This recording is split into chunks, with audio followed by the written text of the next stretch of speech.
Salve a tutti comandanti e benvenuti in questo nuovo video. Io sono Kewib e oggi andremo a vedere il capitolo 9 intitolato Segreto. Iniziamo. Entrati nella fabbrica di proiettili, Exia, in quanto più preparata di Shifty, inizia a darle ordine sul da farsi e dopo poco riesce a localizzare il dispositivo di analisi.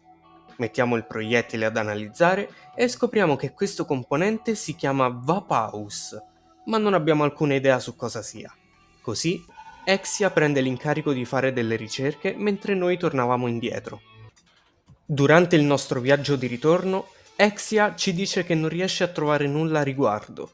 Molto probabilmente è stato tutto occultato dal governo.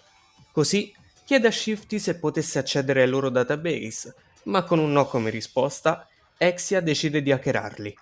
Tuttavia è stata intercettata quasi immediatamente e la squadra Triangle è in arrivo da lei per giustiziarla. Ma prima che ciò accada, decide di bruciarsi il cervello per mantenere tutto segreto. Subito dopo si sentono degli spari. Exia collassa e lo schermo si riempie di sangue. Erano arrivate tutte e tre le componenti della squadra Triangle. Notano che Exia era in chiamata, ma prima che si avvicinassero per controllare, tagliamo le comunicazioni.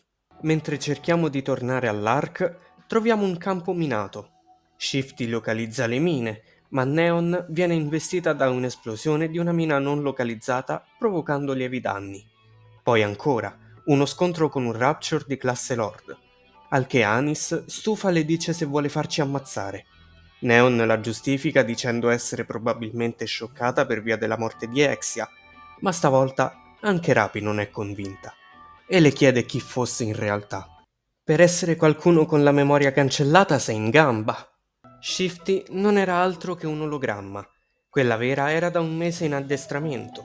In verità era Suen tutto il tempo. Ed è stata lei a comunicare al governo il tentativo di hackeraggio di Exia. E dopo aver attirato l'attenzione dei Rapture per attaccarci, ci saluta per andare a fare ricerche su questo Vapaus.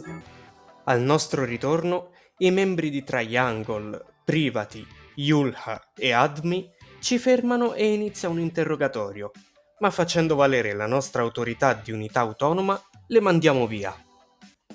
Tornando a casa e parlando sul da farsi, viene a farci visita Novel, con un messaggio per noi da parte di Exia che le è stato dato qualche ora prima.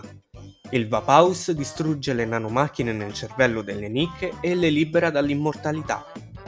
Novel, non capendoci nulla, pensa Exia la stia prendendo in giro, e mentre le stiamo per dire che è morta, ci dice che è appena tornata dall'ospedale e si sta mettendo in pari con i lavori arretrati. Sconvolti da ciò, decidiamo di andarla a trovare. Chiedendole di questo messaggio, non ricorda di averlo scritto. A dir la verità, non ricordava nulla della giornata di oggi, ma semplicemente accennando la vicenda, non le viene difficile crederci visto che è qualcosa che avrebbe fatto anche in quel momento. Le diciamo che si è bruciata il cervello, ma non le diciamo il motivo per non metterla nuovamente in pericolo. Tuttavia, ci parla delle nanomacchine nel loro cervello. Precisamente si parla di NIMF, ovvero Neuro Implanted Machine for the Protection of Humans. Ad esempio, dopo un memory wipe, i dati di combattimento o altri ricordi rimangono. Ciò indica il controllo delle informazioni. In pratica funziona come il salvataggio automatico nei videogiochi. Finché il cervello non subisce danni, questo processo può andare avanti all'infinito. Il motivo per cui Exia ha mantenuto i ricordi è perché la squadra Protocol, ovvero Exia e Novel, hanno una specie di protezione nel cervello per prevenirne la corruzione o scansioni cerebrali, lasciando così il suo cervello intatto. Tuttavia aveva hackerato i database del governo, un crimine gravissimo, ma sarebbe stata lasciata in pace perché si occupa di tutti i dati dell'ARC e di supporto a ENIC. In poche parole, è insostituibile. Tornando al Vapaus, non ha idea di cosa sia, ma prendendo la frase letteralmente, potrebbe distruggere il Nymph rendendo impossibile il backup. E dunque, alla morte di una Nick, alla sua rinascita morirebbe anche la Nick che era precedentemente, mettendo fine all'immortalità. Chatterbox probabilmente utilizza le nanomacchine per guarire. Ci chiediamo se le Retic avessero le stesse funzioni. Ovviamente non abbiamo informazioni su ciò, ma Novel dice di aver investigato a riguardo e ben 2 squadre sono sopravvissute all'incontro con una Heretic, le Absolute e le Matis, la prima e ultima operazione congiunta tra le squadre più forti di Elysion e Missilis. Vedendo le cose come stanno andando, Rapi propone di farci assegnare un'operatrice e collaborare con Andersen e la CEO di Elysion. Così ci salutiamo con le protocol e ci dirigiamo dai grandi capi. Parlando di questa collaborazione, non sono convinti. Non ci guadagnerebbero nulla in cambio. Così gli offriamo le informazioni riguardo il Vapaus. E Rapi confessa che il memory wipe su di lei non ha funzionato. Questo perché il suo Nymph probabilmente è stato esposto al Vapaus e se richiesto offrirebbe il cervello per farlo analizzare.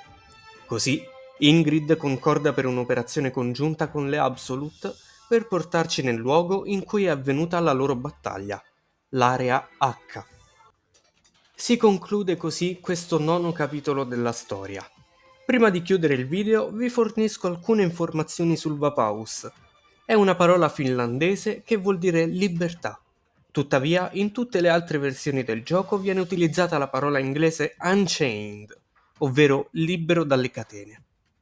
Detto ciò, vi ringrazio per avermi seguito fin qui. Come al solito vi invito a mettere like, commentare e condividere e noi ci rivediamo al prossimo video. A presto!